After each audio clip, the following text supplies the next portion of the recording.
Ką čia gerai? Kur čia įsijungia čia dabar? Čia jau veikia, gerai. Liuk. Veikia. Gerai. Sveiki, esu profesorius Šimarauskas. Kaip visi žinote, dabar yra 2012 metai. Žmogaus patogumui sukurta daugybė naujų technologijų. Tai yra iPodai, iPadai, Smart TV, 5D Cinemas ir visokio kito chlamo. Tačiau jiem visiems reikia vieno vienintelio dalyko – energijos. Ką galim pasakyti apie energiją?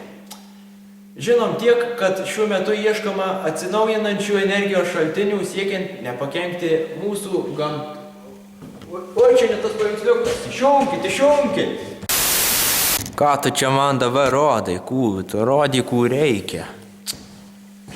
Tai va, baigiau ties tuo, kad yra dabar daugybė atsinaujinančios energijos šaltinio gavimo būdų. Tai ir vėjo jėgainės, saulės baterija, biomasės energija, hidroenergija, geoterminė energija. Tačiau jos nėra tokios galingos, kad aprūpintų visų žemį. Todėl pamastykime, kokius atsinaujinančios energijos šaltinius galime pamatyti po 20 ar net po 50 metų, kai many jau nebus. Pamastykime.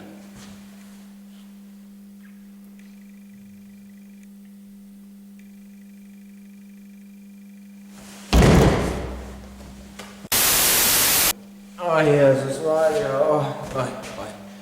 Nu tai va, kaip žinote, daugiau kaip pusė saulės šviesos atspindi atmosferą. Todėl Žemę pasiekia maža dalis saulės energijos. Todėl ateityje manoma į kosmosą bus siunčiami palydovai su saulės baterijom ir kas pusę metų akumuliatorius duos Žemėn su pilna energija. Elektros energija, atsiprašau jūsų labai. Na, toliau, kaip žinote, 5 km ir didesniam aukštyje pučia keli šimtus kartų didesnis ir stipresnis vėjas negu čia pažemėje.